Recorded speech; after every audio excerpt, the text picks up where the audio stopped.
Happening now on Grid Tonight, the FIA Ethics Committee cleared the FIA president of allegations made against him. Can anyone trust the integrity of this investigation? Connor Zilisch, fresh off his win at Sebring, will run a doubleheader on Saturday in two different states. Can the 17-year-old sensation win both races? Aston Martin F1 reserve driver Felipe Drugovich will race again this year. Which series will he compete in, and can he finally make it to Formula One in 2025?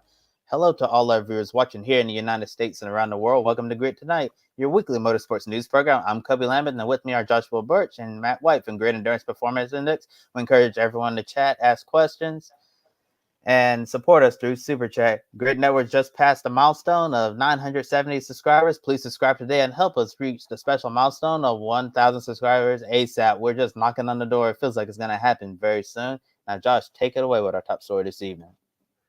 Thank you, Kobe. Evening to you. Evening, Matt. So the FIA Ethics Committee has officially cleared its president, Mohammed bin Sulayem, of any wrongdoing based on allegations made against him recently. In a statement, the committee said they found no evidence to suggest that Sulayem interfered with last year's Saudi Arabian Grand Prix and the Las Vegas Grand Prix after an independent investigation. Now, Sulayem was accused of trying to get Fernando Alonso's 10-second time penalty overturned in Saudi Arabia. Then he was accused of pressuring officials into not approving the Las Vegas Grand Prix track.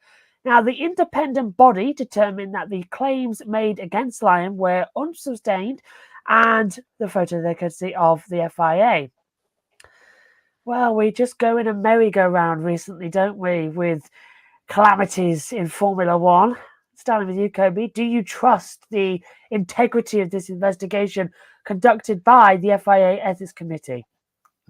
So you're telling me, Josh, that the FIA Ethics Committee investigated the FIA president? It's like, so you're investigating yourselves, basically. So I really would have trusted the integrity of this investigation a lot more if they would have gotten an outside, independent group of investigators, and I really think that would have certainly helped out a lot with the transparency purposes. But I honestly find it super hard from my perspective to trust the integrity of an investigation when you're the FIA investigating the FIA. I really think that considering everything that's gone on with the FIA in the last several months or so, especially at the start of this Formula One season, after what's been a relatively quiet off season, and then the last part of the off season just went really crazy heading into the start of the 2024 season. But I do believe that the FIA dropped the ball here, and they should have certainly had an outside committee or whatever you want to call it come out and do this investigation, because the FIA Ethics Committee and then the FIA president, it's just really hard to see how you can think that this was a fair investigation. Evening, guys. I was just listening there. I could hear some music. It's getting closer. It's getting louder. Oh, it must be an F1 weekend. I was just thinking today, earlier on, that we haven't had any Red Bull news over the last little while, and now we've got this has rolled our way, and the second part of the story, which we're going to talk about shortly. But there's the other music in the background. It must be good tonight because we're talking about the FIA, and there's the music. Well done, Kobe. This is a bit like if you're a football fan, a soccer fan, you would have been following what's been happening in the Premier League recently, where the Premier League, who have their financial fair play board, have then investigated into the teams towards the bottom of the league table and taken points away because they spent too much money. And Nottingham Forest got their 4-point deduction this week, and it's a bit the same, where the lion tamers are also the lions. It's really very strange what's been going on. To be honest, this one came out of the blue a little bit, didn't it, with the Saudi Arabian thing a couple of weeks ago from last year's race. And I did think at the time it was very odd. This one, I think, is a bit more cut and dry, that this one's gone away. But it's a Thursday, or about to be, in Australia. They're waking up down there. Good morning to any of our Australian and New Zealand friends. Waking up down there on a Grand Prix weekend, and suddenly we get more off-track stuff to talk about on a Grand Prix weekend. It's just the cycle of the F1 news cycle continues in the same vein. So what we'll have in Japan or China, wherever it is we're going next, in 2 or 3 weeks' time, we'll have to wait and see. But it'll happen on a Wednesday or Thursday. You can be sure the way things are going at the moment. I scrapped my preview show this season on my channel. I'm starting to regret it, the amount of news that we're having to go through in practice one. We leave the commentary box out of breath. It's unbelievable. And yeah, added to this, as my mic just dropped. No, there is. I just looked down on there. So yeah, add to this as well, we've got Christian Horner and all that drama still going on as well. So it's just layers upon layers and layers of drama. And with all this going on with the FIA, some additional details were released about the investigation. Now, the procedure was managed by the compliance officer and reviewed by a 6-person ethics body. Don't know who they were, but arguably there'll be high senior members of the FIA. Now, these investigations spanned 30 days and included interviews with 11 witnesses. Now, the statements ended with the FIA Compliance Department, supported by external advisors, conducted thorough inquiries over alleged and potential interference in sporting decisions during Formula One events in 2023. That would be the end of it.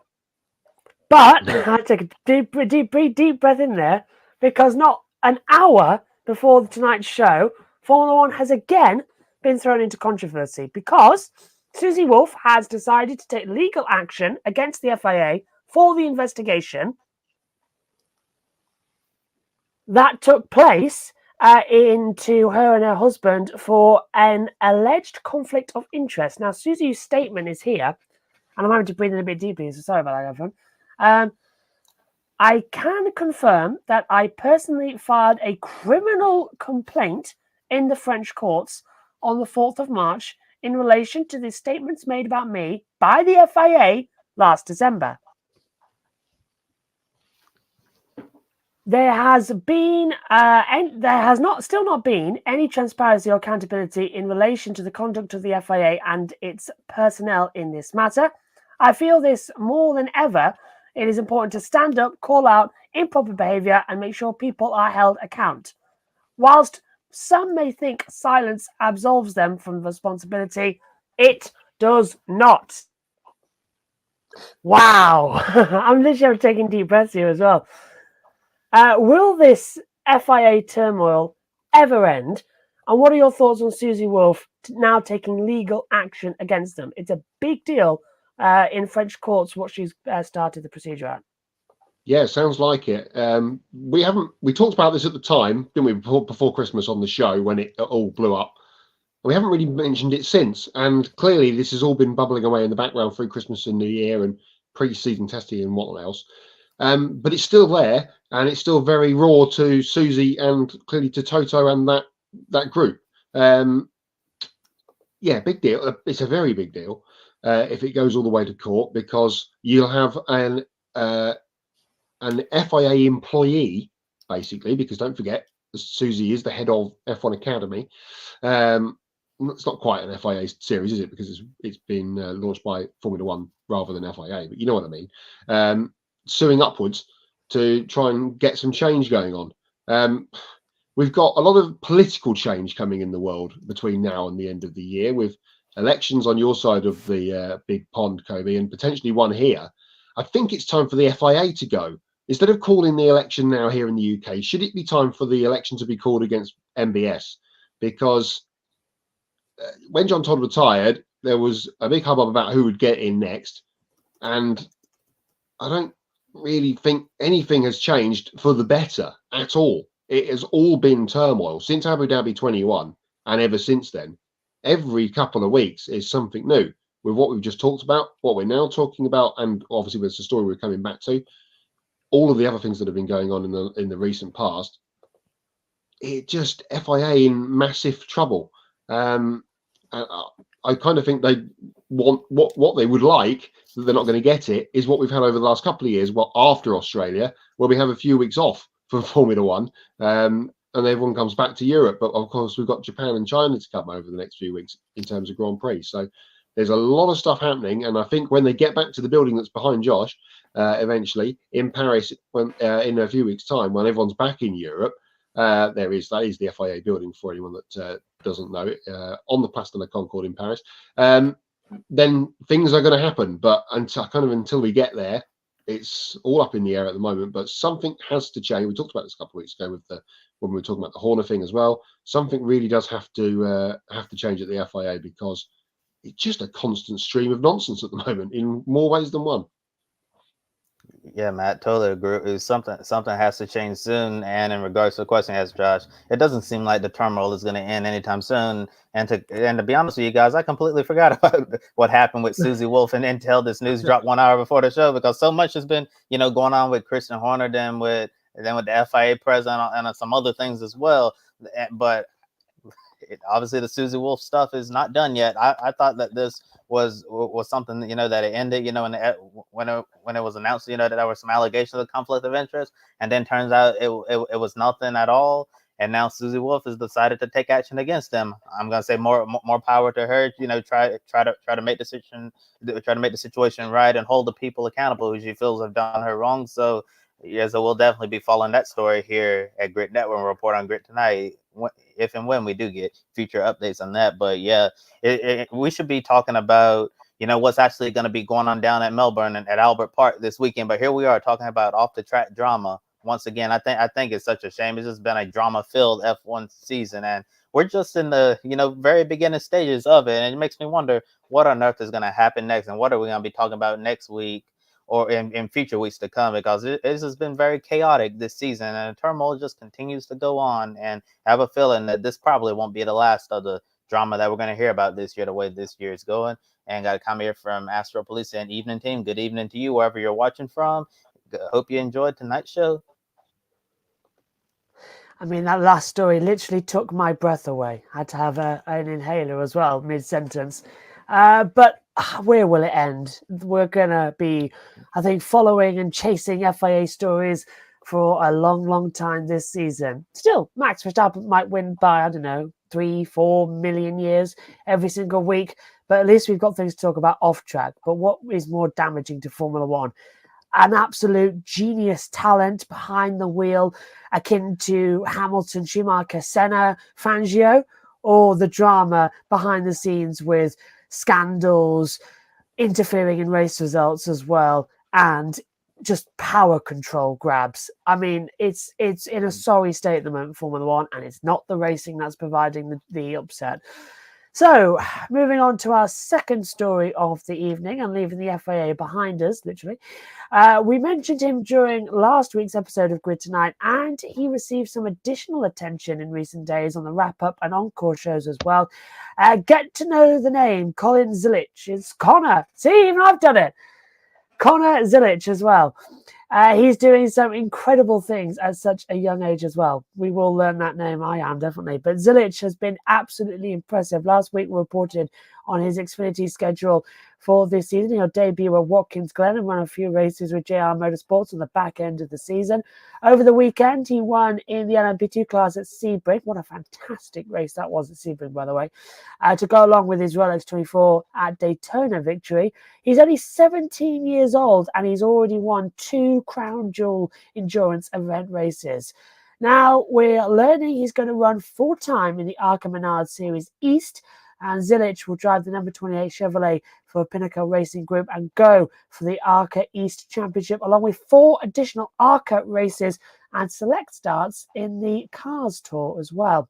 Now, Zilisch will also make his NASCAR Craftsman Truck Series debut at this weekend's race at the Circuit of the Americas in the number 7 Spire Motorsport Chevrolet. Now, he'll run 2 other truck races at Talladega and Homestead. Interestingly enough, though, Zilisch will run a double on Saturday in 2 different states. First, the truck race at COTA, then he'll fly to Florida to compete in ARCA East season opener at Five Flags Speedway in Florida hours later. Now, most people are aware of his success on road courses, but he's shown strength on the ovals too in stock car with wins on the short tracks. The graphic courtesy there of Pinnacle Racing. Well, Matt, I don't know if I said Connor or Colin first of all as well. Connor Z, baby, future star. Been watching him since Karting Legends as Astro Police as well. I was literally saying before about Zilisch being the pronunciation of the name, but you've jogged my memory. We were talking about him during the Rolex 24 coverage as well. Adam says top 5 in both races. Connor will be competing this weekend. Good luck to him. That's what he thinks going to be. Would love to see him in IndyCar. He's on the roll to do everything. So, Matt, what are the chances that Zilisch can win the 2 races in 2 different states on the same day, just hours apart? It's effectively like what we're going to see Larson do later on in the year. Yeah, he's a busy boy. He's dovetailing all of that, what you've just said about Josh, with Mazda MX-5 Cup as well, which he almost, if he had run the full schedule last year, he probably would have won the championship, but he missed races and that set him back in the points because he was doing Trans Am TA2. And if he'd run the full schedule in that, he probably would have won the championship too. But he didn't, unfortunately. But it's sensational. And then to go up into LMP2 at the beginning of this year with the Dwight Merriman's team, and win at Daytona and win this weekend at Sebring. 17 years old. I don't know what I was doing at 17. Well, I know what I was doing. Not this.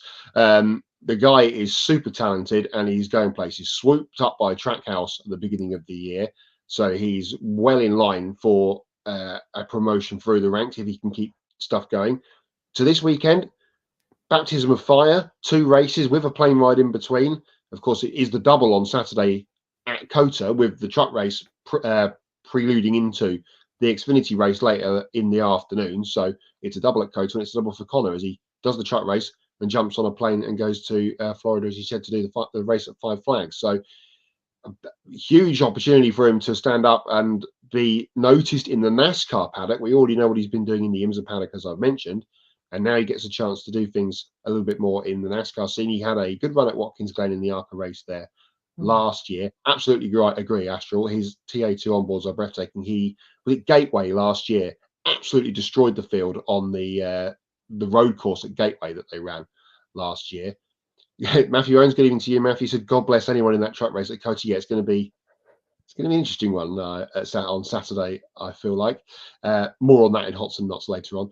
But Zilisch is, on his way, it looks like, to be one of the next real fast kids coming through the system in the NASCAR world, especially. Was that comment before that IndyCar? I think he'll be going in the stock car route. Apart from his FIA karting world championship from a few years ago, he has gone saloon stuff since then. So it looks like his path maybe forged for him by Justin Marks potentially with the Trackhouse link up. But someone certainly, we've been talking about him over the last couple of weeks with other things. So someone certainly to look out for this weekend and going forward. Yeah, regardless of the path Zilisch takes in his young racing career, he has shown rare ability to adapt, not to just about any style of racing and discipline. It's absolutely fantastic. As you've said, we've seen him winning karting, Mazda MX-5. Those, by the way, side note, Mazda MX-5, 2 classic races already. What is going on? 2 dead heats to the line, Daytona and at Sebring. Fabulous stuff. We've seen him in Trans Am, IMSA, LMP2 prototypes, of course, that we saw him win at Rolex earlier on in the year. Late models, and we've also almost seen him win in his ARCA National debut last year at Watkins Glen, as you mentioned at the top of the show. So when was the last time you've seen a young driver have the ability to find immediate success in various types of race cars? And where do you see Zilisch landing in his career? And of course, he's got the Trackhouse support as well. Don't say Max Verstappen. No, I wasn't going to. To your point about MX-5, someone over the winter on social media did a table of the combined first to second results of all the series in the world, basically. Guess what was top? Yes, Mazda MX-5 for last year. All of their combined margins of victory. It was the closest over 16 races or whatever it was last year. It is excellent. Get around it. It'll be back at wherever. And Laguna Seca, I think, is their next round with IMSA in 7 weeks' time. They don't go to Long Beach, of course, but they'll be at Laguna. Zilisch, the last part, I don't know. He really did stand out to me. I got into watching MX-5 last year and TA2 for whatever reason. And I was like, well, who's this? This is this young guy that's beating up on people. He did a Trans Am race at Road Atlanta and made an overtake down the hill into the chicane in a wet to dry race on the last lap to take the victory. And that was, wow, this guy's special. Who is this guy? I need to find out more about him. Someone that I think, not Max Verstappen, I think the last person to mind that sprung out to me a little bit like this was George Russell. Because I remember watching him in British F4 or whatever it was, BDRC F4 or whatever it was back in the mid 20-teens, winning races there. And I was like, oh, there's another guy that's special. And it's nice now, we're at that age, I think, all three of us on the show and probably some people watching, where you've seen people come all the way through now. Your Russells, your Norrises. I was a little bit behind on Hamilton until he got to GP2 and then obviously burst onto the F1 scene. But it's good to see the Leclercs, the Russells, the Norrises come all the way through. You watch them do their stuff in the junior formula and get to the top. And I think Zilisch definitely is of that ilk, but obviously on the American scene. Adam says MX5 Cup is sensational. It absolutely is. Streamed on Racers YouTube channel live and obviously on the IMSA stuff as well. More on IMSA's YouTube later on in Knots and Knots. Astrel says to Adam, one of the best series on planet Earth. Can't disagree. Pinnacle with one in the middle instead of I of motorsport is Mazda MX5 Cup. Absolutely sensational. And Zilisch, one of the stars in it, should have won the championship last year if he completed all the races. And has been, I can't remember off the top of my head, he didn't win at Daytona, he didn't win this weekend, but he was in the hunt in both of all four races we've had this year to win and has come up short. So if you're short on something to watch on a slow weekend, and this weekend is not a slow weekend, and there's an MX5 Cup race on, make sure you get it in front of a television screen or a stream of it because it is brilliant. Absolutely. This weekend is not a short weekend. I am wondering when I will sleep. There was literally motorsport. I know I said this year I'm 24/7. I didn't expect it to be true. I was meant like it's 2024. We're going to be on the on air for everything. I didn't expect that. No, this is going to be a challenging weekend.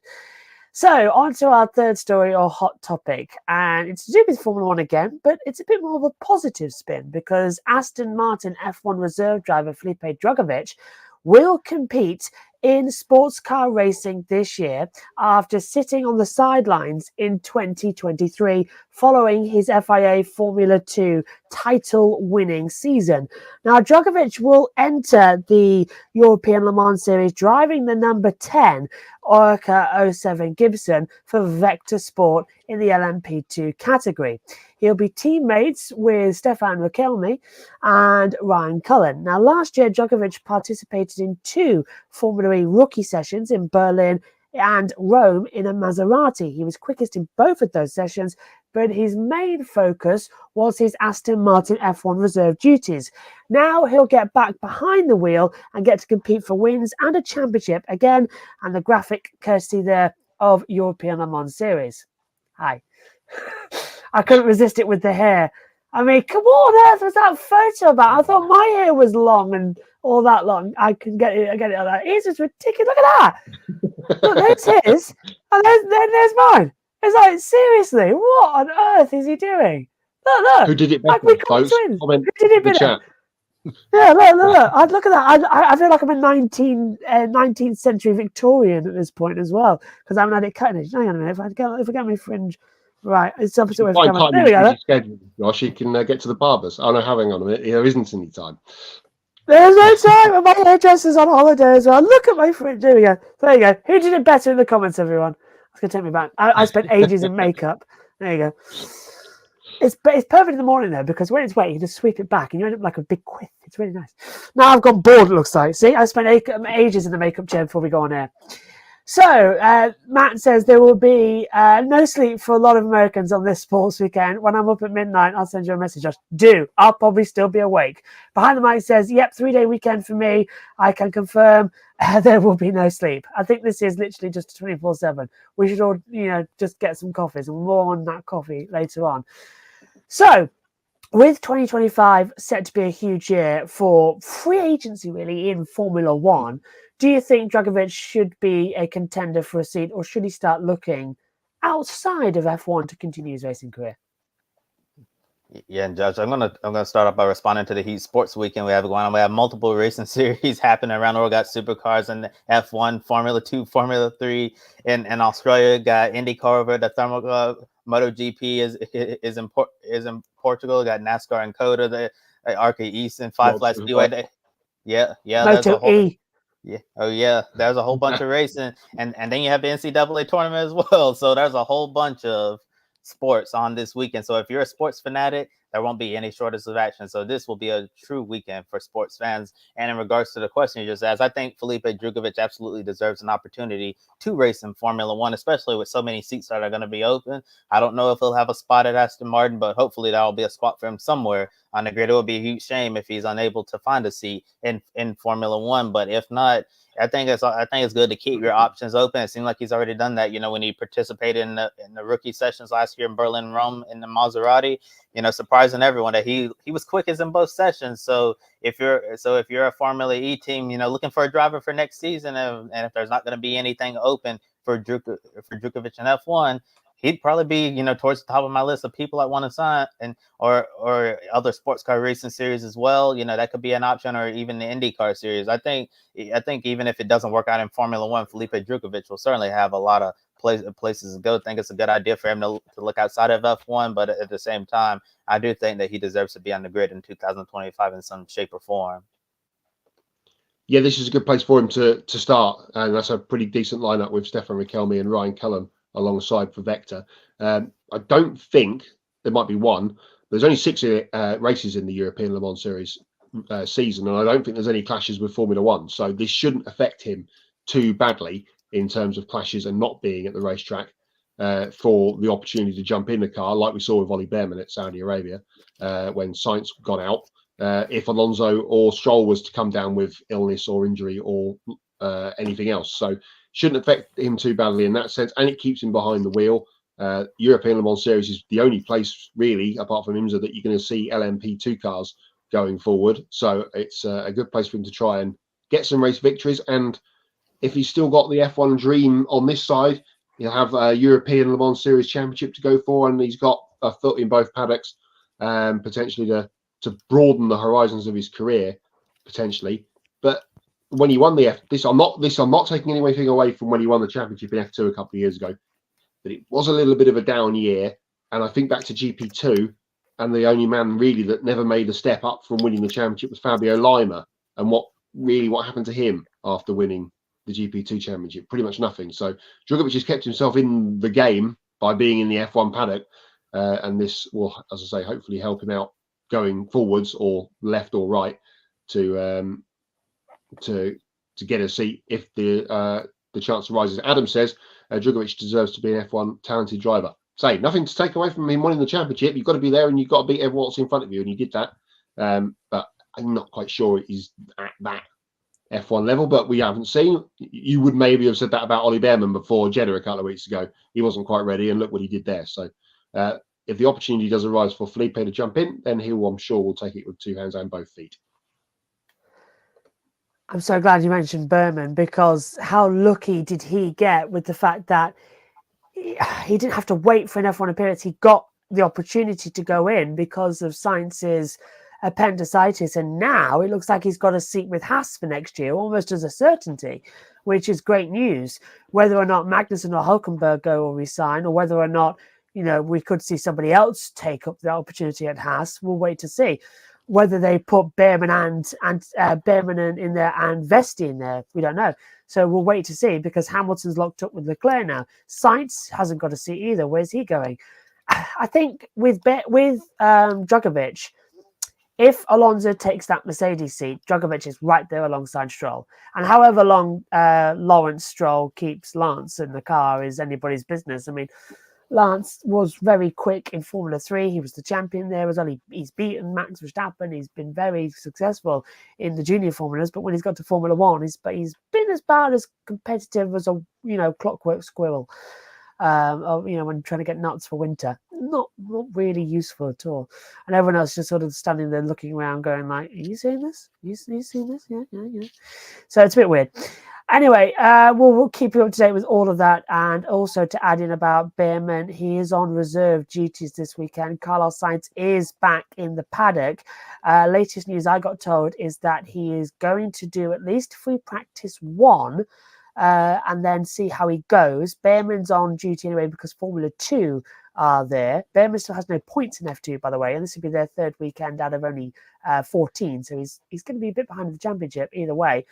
But if Sainz can't do it, and he'll be racing with a little bit of pad material, it's on the floor down there, I can't get it. It's very similar to a bit of cushion that he's going to have over his belt, over the keyhole surgery, just to make sure he can, nothing hits him on the belt. But I'm hearing FP1. After that, they'll make the decision, and Behrman will get in the car, who is going to be a lot more prepped because he ran the 2022 car at Fiorana. So that's the latest we've got there, and it's time for our latest from the Grid EPI update, which means I'm going to hand over to Matt. Thank you, Josh. Another busy weekend coming up this weekend, as we've been talking about. But last weekend, we had the latest race in the Grid Endurance Performance Index of 2024. And as mentioned earlier on in the show, it was the Sebring 12 Hours in Florida, a race won by Acura. They finally break the Porsche stronghold after their win at Daytona and in the WEC at Qatar. Louis Delatraz, Jordan Taylor, and Colton Herta getting up to get the victory late in the day in that race in the GTP category. As mentioned also, in LMP2, Connor Zilisch getting the victory alongside his teammates Ryan Dial and Dwight Merriman. In GCD Pro, Jack Hawksworth, Ben Barnicoat, and Kyle Kirkwood, another of the IndyCar contingent, getting up to get a victory in the Pro category. And in GTD, as it was in Daytona, another win for Winwood, Russell Ward, Phil Ellis, and Indy Doncher getting the victory, the trio there. This weekend, we have the first European race of the year in the Grid EPI, and the first in the Creventic 24-hour series. It is the 12 Hours of Mugello. It is a 6 and 6 race, 6 hours on Saturday and 6 on Sunday. And then on Easter weekend, it is the British GT Openers at Alton Park. And then the week after, here on Grid Tonight on Wednesday, the 3rd of April, we will have week 1 of the Grid Endurance Performance Index for 2024 leaderboard to bring you. It is a Porsche fest at the top, that I can tell you after the races that we've had so far. Still 140 plus races to count towards the Grid Endurance Performance Index over the coming weeks and months. We'll wrap them all up in this segment every week. And from the 3rd of April, we will have the leaderboards for you. So stay tuned for that. Time to hand to Kobe with some more headlines from the week. Thanks, Matt. Time for some more motorsports news from around the world. Vicente Salas from the eNASCAR Coca-Cola iRacing Series will go from sim to reality, making his Truck Series debut at Circuit of the Americas this weekend. Salas will drive the number 20 Chevrolet for Young's Motorsports. In 2021, he won an eNASCAR race at Virtual Richmond during his rookie season. The next year, in 2022, he competed in a real-life car tour race at Hickory Motor Speedway, then scored his first career win at the same track in 2023. Salas gave credit to eNASCAR for helping him get this opportunity because being from the West Coast made it harder to make the connections in the industry on the East Coast until the virtual racing world helped him meet the right people in real life. Graphic courtesy of Salas. In a major surprise during last weekend's Mobile 1 12 Hours of Sebring, the 2025 IMSA WeatherTech Sports Car Championship and Michelin Pilot Challenge schedule was released.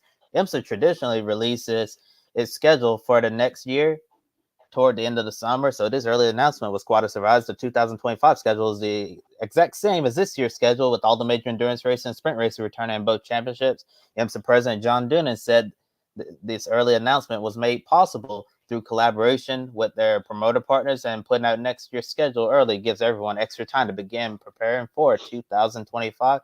Graphic courtesy of IMSA. And some news that just come in late, wanted to share something fun with you, is some supercars related news. Macaulay Jones is going to be driving a SpongeBob themed car this weekend at Albert Park, and I know a lot of people are going to be excited about this. It's because Pizza Hut Australia is helping celebrate the 25th anniversary of SpongeBob SquarePants with a special menu next month. But first, he's going racing on the streets of Albert Park. So really, really cool thing there. I know a lot of people are going to be really excited. This will probably go down as contender for livery of the year to see a SpongeBob car racing on the streets of Australia. Now, Matt, I'm going to turn over to you for Pick a Winner. That is excellent. Absolutely brilliant. I heard that there was a special livery in the works, but I hadn't heard what it was, and that's fantastic. Time for Pick a Winner then. We talked about how busy this weekend is going to be, and it is massive. Formula One, IndyCar, NASCAR at COTA, MotoGP, and 4 supercar races at Albert Park, including Pick a Winner this weekend. We're going to do our best to try and cipher through some of them here on the show between the three of us. And we're going to start in Portugal with the MotoGP sprint race, round 2 of the 2024 season for MotoGP after their opener in Qatar a couple of weeks ago. Who to go for? It has to be a Ducati, surely. I'm going to go with Jorge Martin. Yeah, Matt, I'm going to follow right in line with you. Going with Jorge Martin as well. Who you got, Josh? I'm going Marc Marquez. Surprising, Ooh. but he was the fastest there last year on a Honda. He took pole position, and yeah, he crashed out in the race, but he was fast. And I just got this weird feeling that put him in the right situation on that track in Ducati, he will fly. So I'm going to go Marc Marquez to win the sprint race. Leaderboard now up on screen, as you can see. Matt has just jumped ahead of Ben. They were tied last week, and he is now on the lead there with 8 points. As I scroll to my note on my phone, there is still 168 points available.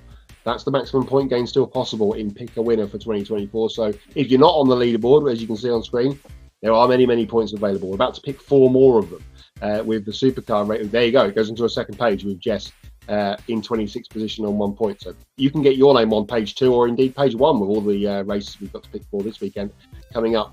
Get across it on social media and use the hashtag Pick a Winner. Albert Park Supercars. We'd love to see that SpongeBob car win, wouldn't we, at the weekend? That'd be something. Are we going to do these all together? I guess we are. I'm going to go Mostert, Brown, Waters, Feeney in that order. There's my 4 for Albert Park this weekend. Oh boy, this is quite difficult doing 4 races. Let me see. Race 1, give me Will Brown. Race 2, Chaz Mostert. Race 3, Will Brown again. And race 4, Cam Waters. How about you, Josh? Well, I was going Will Brown as well for race 1. I think I'll also take race 4, but for race 1 of either race 2 or race 3, I haven't remembered my up yet. I think race 2 will be Chaz Mostert. I think race 3 might be a bit of a surprise. I'm going to go Richie Stanaway. And the reason I say that is because he's returning to kind of an old stomping ground in the F1 paddock, isn't he, when he was back in the GP3 days. So, I don't know, a little bit of familiarity often helps the psychological brain. So I'm going to go with him for race 3 victory. It is difficult having 4, isn't it? Yeah, it really is. And with no practice or qualifying yet to go off because it starts in about an hour and a half's time or so with practice 1. So that's our Pick a Winners for the week. As I said, use the hashtag Pick a Winner on social media across the weekend to pick all of the races. There's a bonus if you can sweep the week this week. A, I'll give you a standing clap on the show next week. But B, you'll get bonus points if you can manage to sweep the weekend. Adam says he's also going with Jorge Martin for the sprint race at Portimao, and he's going Brown, Feeney, Mostert, Brown as his race winners for supercars. As I detailed last week on the show, the supercars races with no pit stops, and if you've got damage, you're buggered because you can't repair it because there's no pit lane. So it's going to be interesting to see how they work out across the weekend. Time for Hots and Knots, and much like last week, Josh. Oh, hello. I see now. Is that the FIA building on fire? Yes, yeah. I'm not the only. I said, can I have this in the background? And then we saw that SpongeBob car. I thought, what a coincidence. So I slung it up in the background as well. There it is. Look, I mean, what a coincidence that. I literally said in the grid tonight chat about 20 minutes before we were on there, can I have the SpongeBob chaos thing for tonight's show? And then it was already preloaded in before I found the FIA graphic. I was like, perfect. I thought that's perfect for Hots or Knots. Certainly is hot there. I'll let you lead the way then with your hots from the week that was. Oh, definitely Formula E. What a fantastic last lap in Formula E. Yeah, I mean the Peloton style racing was a bit up and down. It was quite interesting. The safety car added some drama to it when they remembered to put the graphic on, so that everybody knew at home, because that was bugging me. Yeah, I was like, it's the last lap, but we've got 4 to go. But Sam Bird, a Hail Mary move around the outside, full throttle down, and a part of the track where I never expect to see him move. Fantastic. And for him to be involved 2 years running in the last lap maneuver, and this time for it to pay off, brilliant. First win since season 7, 8, one of the two. Something like that. Yeah, a couple of years. Yeah, New York in a Jaguar. So just sheer brilliance, and that was definitely a hot for me. I don't know. I really did enjoy the NASCAR for the weekend at Bristol. I loved the fact that because they had a webcam at the track, it's the first ever race I've been able to call with a camera at the track, seeing the whole race. So I was able to use picture-in-picture a lot, Combox cam, then go full screen for like replays and that lot, and from the starts. So to actually be able to show the race with that webcam was fantastic, and it brought a new dynamic to it. So I loved that, and also we saw more on that camera than Fox did, because we saw yellow come slashing up. We take a look down. Oh, there's the spin out in turn 4. Brilliant. But we'll get onto the knots with NASCAR a bit there as well. But I thought it was a very dramatic race, and I thought it was quite good at the ending there. Hamlin was brilliant as well. So 4 different races, 4 different winners. To Hamlin, technically our first repeat winner from the Clash, I thought it was great. And from Elder, I thought Sebring was fantastic as well. The MX5 Cup was great, and I thought Sebring as well. The 12 hours ending was absolutely fantastic. Oh God. Matthew Owen says the Formula E race that broke out at Bristol was his hot from the weekend. Yes, it was incredible. Is that your list? Because I've got mine written down again, much like last week, because otherwise I'd forget them. Adam says, yes, that was one of mine. Adam's beat me to it. Coming to join you two guys on Sunday at COTA for I can't wait. NASCAR. That's going to be fun in the SVG double weekend. Sunday, Van Gisbergen. Sandberg winning at Sao Paulo, and Josh calling Sandberg's win, and NASCAR at Bristol, which was one of mine. It is going to be a knot 2 when we get to knots. My first 2 hots were on my phone this morning when I woke up, because they came from Melbourne. 2 amazing pieces of social media. Thomas Randall playing the piano, doing the F1 theme tune. Yeah, that was brilliant. People have got too much talent, and he is one of them. He can drive race cars very fast. He's also in the sim business, and clearly he and Charles Leclerc need to get together and do a duet of some description on the keys. The second piece, of course, our Australian friend, who's also Finnish, Valtteri Bottas, with his blue Uber Ute. If you haven't seen it, it has been everywhere. Go and check it out. It is the best. As I think it was Corinne Chandok said, it's the best television advert featuring a Formula One driver. It's done away with the Damon Hill Murray Walker one, pizza Hut one from back in the day now. Valtteri Bottas taking a shower under a ute. Just absolutely sensational. Supercars coming back to Superview for the first time at a Grand Prix for the first time since 21. Last 2 years, they've not been on, if you pay, like I do, to have Superview as an international user, because you can't trust TNT to have the races on live or on the red button. And if they're on the red button, you can't record them. Then it's on YouTube, and yeah, probably will be. I pay for the YouTube one, and they're on there, and you couldn't get them the last couple of years, so good to see it back on this weekend. Another NASCAR hot, apart from the Bristol race just being excellent, was Hendrick Motorsport passing 80,000 laps led in the Cup Series. It's just an unbelievable number of any stretch in any championship. Yeah, absolutely wild. And to add to your Sam Bird hot was Ollie Rowland's double overtake on the last corner to get 3rd. Oh yeah, to sweep underneath 2 people and grab the podium spot. I didn't even notice that. I read in my commentary, and Ed Hunter was going, and look at how Rowland goes up to 3rd. He shouts through as well. It's like, what on earth happened there? It was a great ending, and it was a happy podium. It was fantastic. I found myself a huge fan of the red button. Not that big red button. No, don't press that one. 52 litre. I thought it was 54, Adam, to be honest. But whatever it was a big number. The biggest most ever on in Cup Series.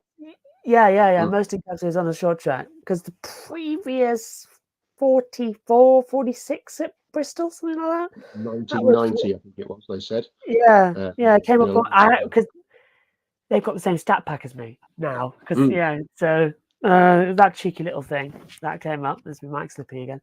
But yeah, right. Knots, you go, because you've got big knots. I'll go. I've got two.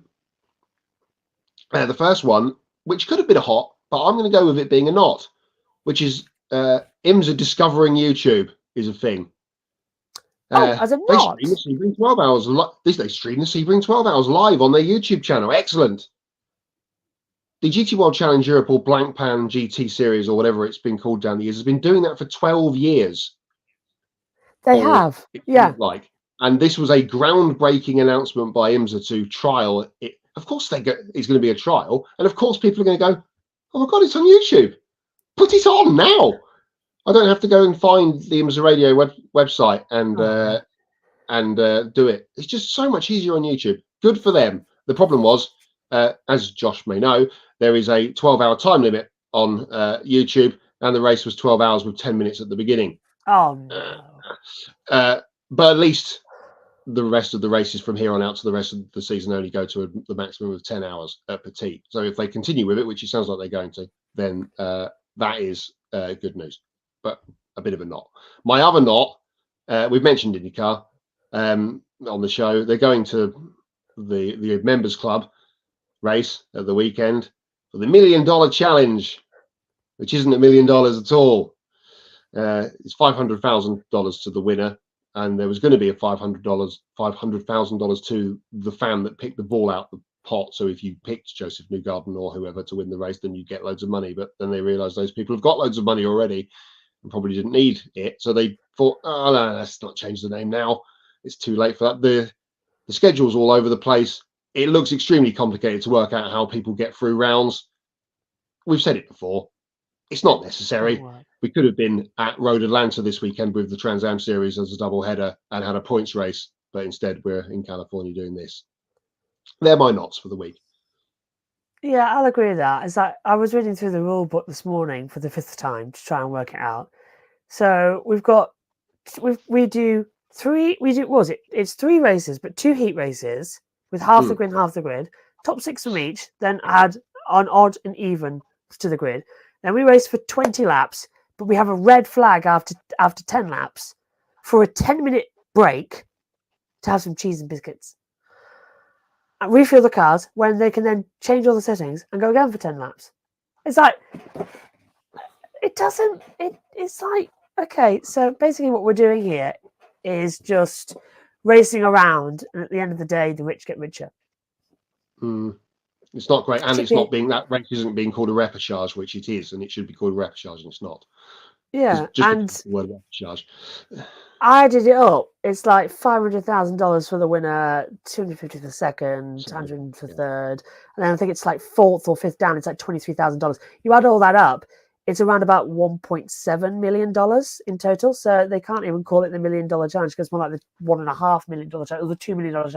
Doesn't make sense. What they should have done is $500,000 to the winner, $500,000 to the winner's charity of choice, $250,000 for the second, $250,000 to the winner's choice. Like you double the pot, and half it goes to charity as well. I think that would have been a fantastic, good idea, because it would put IndyCar on the map and says, "Look, we're doing something good. We're putting it in there." I mean, yeah, but now it's just a bit complicated, and I don't think it's going to win either. It's a great thing to have on, but I'd rather have a points-paying race. I mean. It's bizarre. Not NASCAR tires. No, embarrassing. Good. No, bad. Embarrassing. They had to find tires. I mean, I remember a 6-car race, for God's sake, in Formula One from Michelin. It's like, and then all the misery, the Brickyard 400 as well, with tires failing, and then now this year, it was very fun having Joannick with 50 laps to go. Everything blew up. That was fun, but in terms of the fact is that the tires couldn't handle it. It was like, well, you should have known about this, but it was weird what happened because it changed. It was strange, but they were the same tires that they used in the autumn last year. So, but they got a handle on it by the middle of stage 2. Everyone had got kind of right. This is what's happening. And we need to just work around it. We didn't have to have cautions every 10 laps like we did at Indianapolis back in the day. Well, we didn't have cautions every 10 laps anyway. Well, yeah, true. And again, much like when I said Phoenix was good, and Phoenix was good last week, the best car won, and then the best car again won this week. Also, another nod to people that voted no on Jeff Gluck's poll this week. Really? It was a good race. They've- It was a good race. was a It good was the race. best race It was. for a long time. For some Matthew reason, says, Newcastle for some reason, Newcastle stopped short of stopping at the midway point and running the second half around the track. Well, indeed. And maybe they'll fit a figure of 8 in and call it the Hot Wheels $500,000 million challenge. Suzuki, here we come. That's That's the next one. To be fair, we already went. Twin Ring was there. We can't go back there. I think an IndyCar race at Suzuka might be very exciting. I'd watch it. They need to get to Mexico before they go anywhere else. Yeah, and back to Brazil. I think. Yeah. I know we've bagged the IndyCar schedule recently, but IndyCar have got lots of problems, including the schedule. They do. They're not really Seems to have been indie. happening after the St. Pete weekend with all the angst that was going on in the paddock. Oh God, yeah, this is getting worse, isn't it? In fact, everywhere you look, it's just drama these days. I mean, come on, everyone, take some chill pills, please. You went first on knots. What's one more knot I can throw in?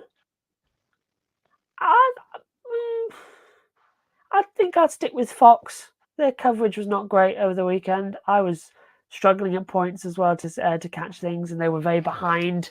Even for a short track race, it felt very limited. And I'm actually getting quite excited to see the new companies come in: TNT, Amazon. I'm very excited to see what you got to offer. What can we do? What can you do differently that we have with Fox and NASCAR and with NBC?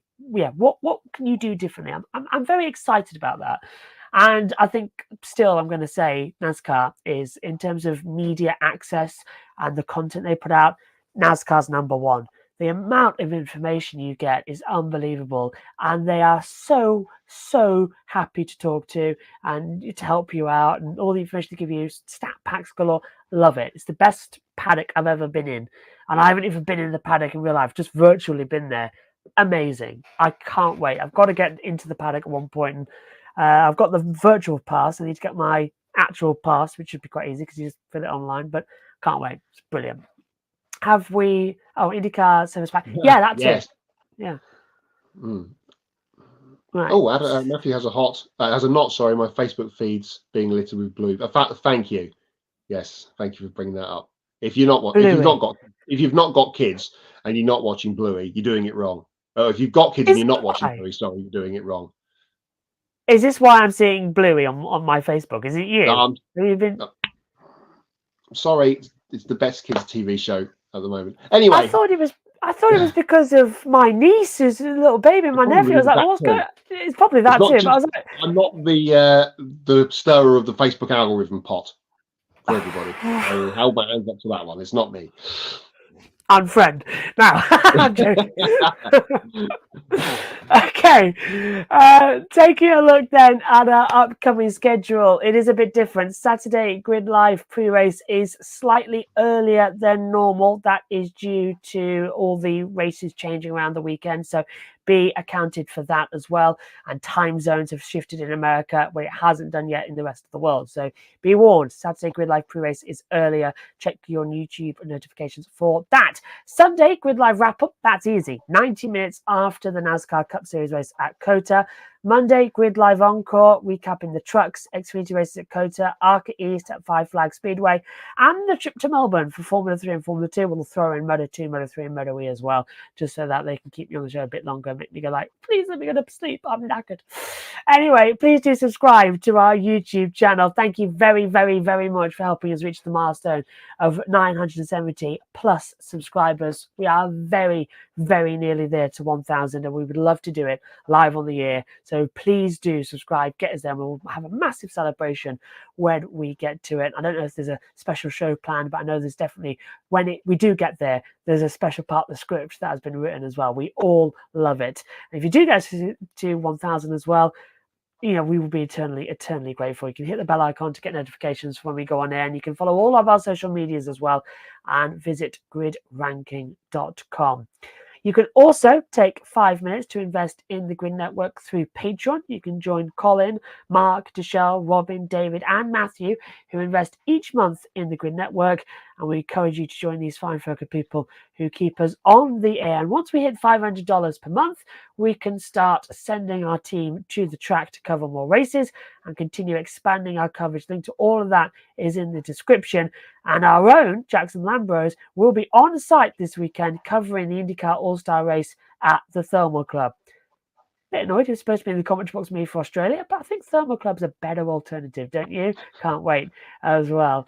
And if you want to do a one-time donation, you can click on the Buy Me a Coffee link and you can get your name on the board as well and invest as much as you want and consider buying a specific on-air personality a cup of coffee and they'll thank you on the air. And we encourage you to buy one for Jackson as he's on his way to cover IndyCar All-Star Weekend as well. And don't worry, we've still got 2 other night races. He'll get his job's worth done as well this year. You can also support us by donating during our live streams as well through Super Chat as well. For Kobe Lambeth and Matt White from Grid Endurance Performance Index, I'm Joshua Birch. Thank you very much for watching. We'll see you next time. Good night.